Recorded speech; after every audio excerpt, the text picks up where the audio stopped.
Hello friends, welcome to historian YouTube platform. सन जॉन की सच्चाई, इतिहास या बायस। जब भी एंशिएंट इंडिया पढ़ो और एक नाम बार बार आता है, उसका नाम है चाइनीज ट्रेवलर सन का, जिसे हम लोग ह्वेनसोंग भी कहते हैं। लेकिन सवाल ये है, क्या वह इंडिया की अनबायस हिस्ट्री लिखी थी या वो बुद्धिस्ट प्रोपेगेंडा का एक मशीन था? इंटरनेट पर कई लोग कहते हैं ह्वेनसोंग ने जो लिख दिया वो फाइनल ट्रूथ है। अरे भाई, वो यूपीएससी टॉपर थोड़ी था जो एक ऑब्जेक्टिव आंसर लिख रहा था। वो एक बुद्धिस्ट मॉन था और नेचुरली उसकी राइटिंग में बुद्धिस्ट सिंपैथी दिख रही थी। सबसे पहले कॉन्टेक्स्ट समझिए। 7वीं शताब्दी में हर्षवर्धन के टाइम पे वो इंडिया आया। इंडिया में बहुत part, south India, north east India मिला के हर जगह घूमा, सारे जगह ट्रेवल किया उसने। फिर वापस जाते समय 14-15 साल बाद जब वापस गए तो उन्होंने एक बुक लिखी। बुक का नाम है CUT, मतलब होता है the great time records on the western regions. उन्होंने उस बुक में इंडिया के बारे में वर्णन किया। अब कंट्रोवर्सी कहां से शुरू होती है? ये शुरू होती है जब वो हर्षवर्धन को कंप्लीटली एक ऐसा प्रेजेंट किया कि वो बुद्धिस्ट एम्पायर था। उन्होंने लिखा कि हर्ष जो था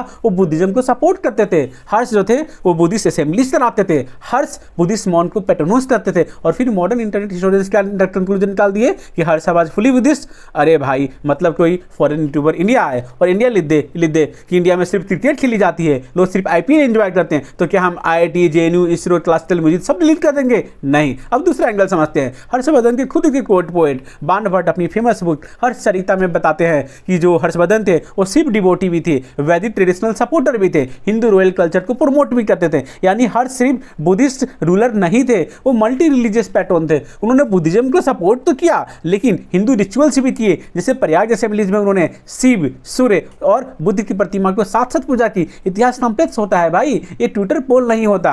अब आते हैं दूसरी कंट्रोवर्सी पे, शशांक पे। शशांक को ह्वेनसोंग ने तो ऑलमोस्ट विलन ही बता दिया। उन्होंने बताया कि उन्होंने बुद्धिस्ट ट्री कटवाया, उन्होंने बताया कि उन्होंने बुद्धिस्ट को परसिक्यूट किया। आज इंटरनेट पे शशांक को एक एंटी बुद्धिस्ट मॉन्स्टर बना दिया गया है। लेकिन शशांक के अचीवमेंट्स पे कोई बात नहीं करता। हम दूसरी वीडियो में उनकी बातें करेंगे। लेकिन प्रॉब्लम क्या है?